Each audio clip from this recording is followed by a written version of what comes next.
Mitzvah gedola liyot besimcha ta'amid. Donc mois d'Adar, exceptionnellement une petite ère de joie, donc grande mitzvah dans la simcha. Et l'histoire de cette semaine est rapportée dans le traité Ta'anit, qui donc est le traité qui parle de tous les jeunes, et notamment, bon, on peut penser que par extension ça parle aussi du jeûne d'Esther, mais donc qui précède la simcha. Et donc dans ce traité, on nous parle dans la page 22a d'un Rav qui s'appelait Rav Broca, qui se trouvait de la ville de Chosa, et il se trouvait souvent dans le marché de la ville de Left. Et Eliyahu Hanavi avait l'habitude d'être souvent avec lui, il se rencontrait souvent.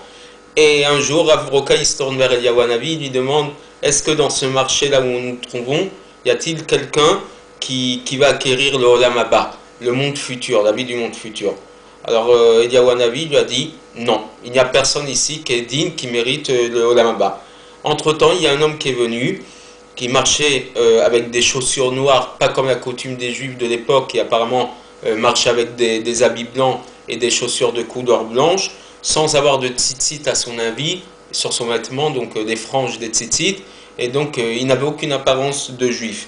Et à ce moment-là, Eliyahu Hanavi lui dit: sache que cet homme, lui, il est Ben Olam Haba, il mérite le monde futur. Rav Broca, il a couru derrière cet homme pour lui demander en quoi ses actes, en quoi sa vie peut justifier le mérite du Olam Haba. Alors il lui a dit: pars aujourd'hui de devant moi, reviens demain, je t'expliquerai. Donc le lendemain, Rav Broca, il retourne le voir, il lui dit: raconte-moi ton histoire, raconte-moi ce que tu fais pour mériter le Olam Haba. Alors il lui a dit: je suis gardien de prison et je fais en sorte que les hommes et les femmes soient séparés dans la prison pour ne pas qu'il y ait qui vivent dans la même maison, pour ne pas qu'il y ait des problèmes de tsniout. Et en plus, une précaution que je prends supplémentaire, c'est de mettre mon lit entre la chambre, la cellule des hommes et la cellule des femmes, pour ne pas qu'ils puissent pénétrer de l'un vers l'autre.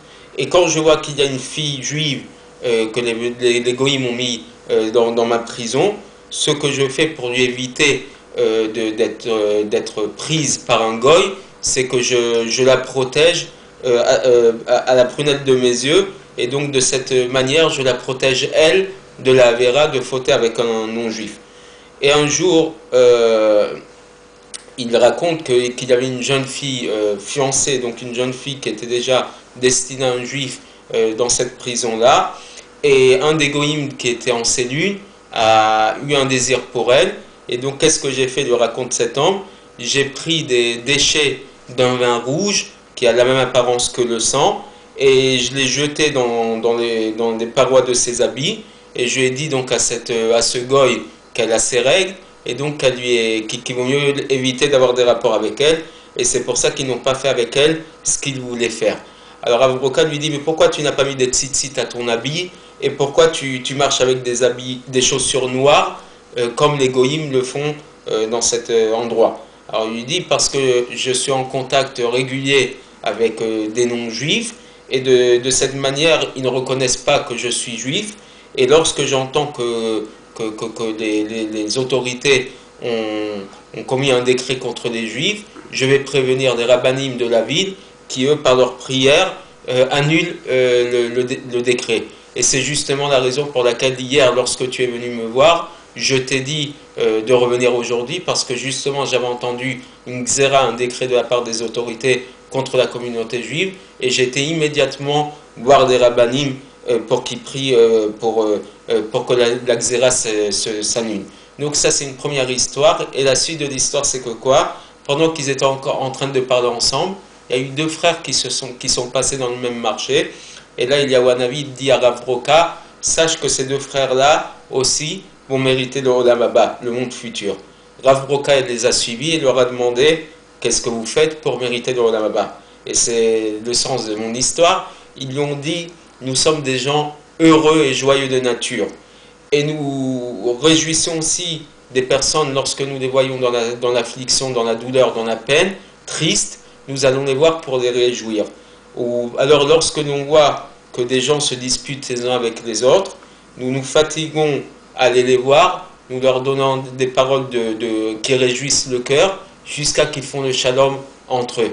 Regardez la force de la simcha, la force de la joie, la force des gens joyeux et qui réjouissent autour d'eux, c'est que justement, ils méritent le Olam Haba et ils font mériter aussi à ceux qui le réjouissent, ceux à qui le réconcilient, ils leur font mériter aussi le Olam Haba.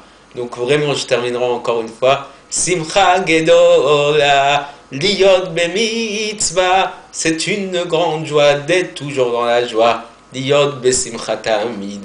Shavua Tov, excusez ce petit moment de faiblesse, c'est que on essaye de se réjouir et on essaye de tous être joyeux dans ce mois d'Adar, qui soit le dernier mois d'Adar que l'on vive dans la Galoute et qu'on rentre immédiatement dans le troisième Beth Amikdash et qu'on fête Purim avec Mashiach. Shavua Tov, à la semaine prochaine.